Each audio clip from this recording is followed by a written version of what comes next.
Scottie Thompson nag-ala point guard, ganda ng mga assist sa kanyang mga teammates, na i-execute ng maayos ang triangle offense, alley-oop reverse dunk pa kay Kai Sotto. Hong Kong pinahirapan ang Gilas Pilipinas, nagpaulan ng couple of 3-point shot. Kai Sotto gigel na gigel sa Hong Kong, ginawa ng dunk party ang laro. Hong Kong gusto pang imekos-mekos ang Gilas Pilipinas. Bakbakang Gilas Pilipinas kontra Hong Kong China. Unang laro ng Gilas ngayong FIBA Asia Qualifiers. Coach Tim Gon naging si Nenad Vucinic. Starting 5 ng Gilas: Scottie Thompson, Kai Sotto, Calvin Oftana, Dwight Ramos at Justin Brownlee. So opening quarter, pinamalas agad ng Gilas Pilipinas ang kanilang bagsek. Gandang cut ni Calvin Oftana. Kai Sotto naman ginulay ang mundo, pinosterize agad si Duncan Reed. Magbabaon ng 3-point shot si Scottie Thompson. Baseline drive kay Papa Dwight. 9-2 nating run para sa Gilas Pilipinas. Matapos mag-time out ng Hong Kong ay agad rin naman silang nakabawi. 7-2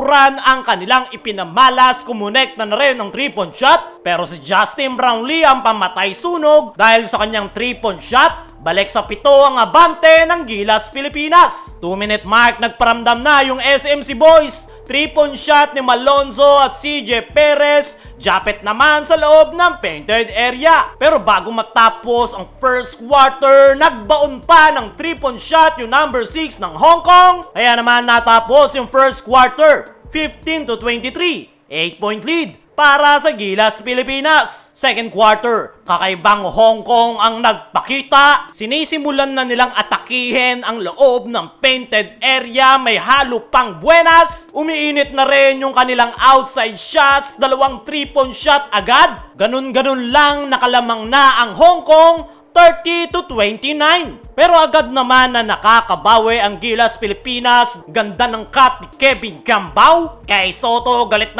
na sa makukulit. Dinakdakan na. Justin Brownlee answering the call. Nagsisimula ng magtrabaho. Kayod kung kayod para buhayin ang Gilas Pilipinas. Pero dahil nga sa mga 3-point shot na pinapakawalan na Hong Kong, ay hindi nga makawala ang Gilas Pilipinas. At natapos nga yung first half 37-41, babasa 4 ang abante ng ating national team. Kumaya, gamit ang ating sponsor na 1xBet. I-click mo lang ang link sa comment section, mag-register at ilagay ang ating promo code na 1xBallers. Mag-deposit at matatanggap mo agad ang 7,000 bonus galing sa 1xBet. Pagpasok ng third quarter, mabagal ang simula ng dalawang kupunan. At yan ang tinake advantage ng Gilas. Brownlee 3-point shot. Ganda pa ng pasa niya kay Scottie. Calvin Oftana aggressive na kapag pasabit pa ng foul. Lolobo sa 12 ang abante ng Gilas. Pero ito ngang si Duncan Reed ang kumakamada sa Hong Kong. 4 straight points sa painted area. Kinakain lang ang depensa ni Kai Sotto. Adjustment ni Coach Tim. Binulungan na si Scottie Thompson. Scottie take over mode sa Gilas Pilipinas. Nag-ala point guard. Ang ganda ng mga assist, 3-point shot. Gumanda yung opensa dahil sa mga set-up play ni Scottie Thompson. Alley-oop reverse dunk pa kay Kai Sotto. Dahil dyan nabuhayan na ang Gilas, unti-unti na nilang iniiwanan